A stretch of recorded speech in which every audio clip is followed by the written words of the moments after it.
বাংলাদেশে একটা জনমত সৃষ্টি হয়েছিল, সেই প্রেক্ষিতে তাদের কার্যক্রম নিষিদ্ধ করা হয়েছে। সন্ত্রাস বিরোধী আইনে সেটা নির্বাচন কমিশনে তাদের রেজিস্ট্রেশনটাও সাসপেন্ডেড হয়ে আছে। সংসদে সন্ত্রাস বিরোধী বিল 2026 পাশ হওয়ার পর বাংলাদেশের রাজনীতিতে সবচেয়ে বড় প্রশ্নটি এখন সামনে চলে আসছে, আওয়ামী লীগ কি তবে শেষ? নাম উচ্চারণ না করেই দলটির রাজনৈতিক ডানা ছেটে দেওয়ার যে আইনি প্রক্রিয়া শুরু হয়েছে, সেখানে নিবন্ধন হারানো দলের ফেরার পথ কতটা কঠিন? এই প্রশ্নগুলোর সূত্রপাত হয় গত কয়েকদিনের সংসদীয় তৎপরতার মধ্য দিয়ে।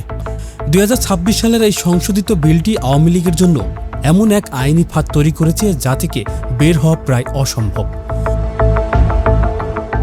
যদিও বিলে সরাসরি দলটির নাম নেওয়া হয়নি, কিন্তু গণহত্যাকারী এবং সন্ত্রাসী সংগঠন এই তকমাগুলো ব্যবহার করে দলটিকে রাজনৈতিকভাবে অকেজো করে দেওয়ার প্রক্রিয়া শুরু হয়েছে। এর মানে হলো এখন থেকে এই সংগঠনের ব্যানারে কোনো সভা সমাবেশ বা মিছিল করা রাষ্ট্রের চোখে সরাসরি অপরাধ। আইনিভাবে বিচার করলে দেখা যায় সংবিধানের নতুন সংশোধনীর কারণে এই বিলটিকে আদালতে চ্যালেঞ্জ করার পথটিও দলটির জন্য এখন পুরোপুরি সংকুচিত হয়ে গিয়েছে। খুনিদেরকে ক্ষমা করে এখন প্রশ্ন উঠতে পারে, একটি দলের জন্য নিবন্ধন হারানো কেন এত বড় বিপর্যয়? সাধারণ ভাষায় বলতে গেলে নিবন্ধন হচ্ছে একটি দলের রাজনৈতিক অস্তিত্বের সনদ।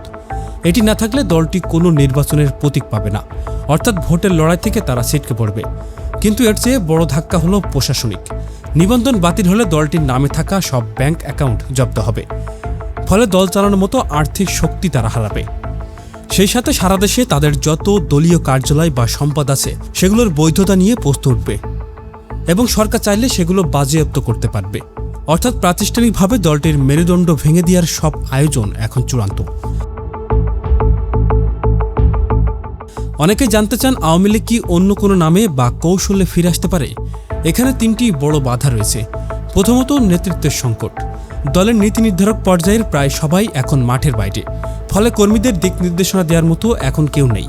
দীর্ঘ 15 বছরের শাসন এবং সাম্প্রতিক উত্তাল সময়ের পর সাধারণ মানুষের মনে যে অনাস্থা তৈরি হয়েছে তা কাটিয়ে ওঠা খুব একটা সহজ কাজ নয়।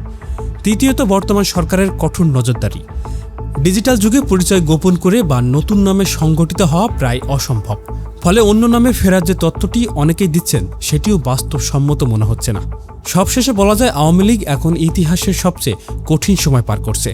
রাজনৈতিক দল হিসেবে তারা টিকে থাকবে কিনা তা এখন আর কেবল মাঠের আন্দোলনের উপর নির্ভর করছে না, বরং এটি এখন পুরোপুরি আইনি ও প্রশাসনিক সিদ্ধান্তের বিষয় হয়ে দাঁড়িয়েছে। বিদেশের সমর্থন বা অভ্যন্তরীণ কোনো গোপন সমঝোতা কোনো কিছুই এখন পর্যন্ত তাদের অনুকূলে নেই। বাংলাদেশের রাজনীতির এই নতুন সমীকরণ বলছে, আইনি বেড়াজালে বন্দী আওয়ামী লীগের জন্য ফেরার দরজাগুলো একে একে বন্ধ হয়ে যাচ্ছে। তবে রাজনীতিতে শেষ বলে কিছু নেই, যদিও বর্তমান বাস্তবতায় তাদের ঘুরে দাঁড়ানোটা এখন এক প্রকার আকাশ কুসুম কল্পনা।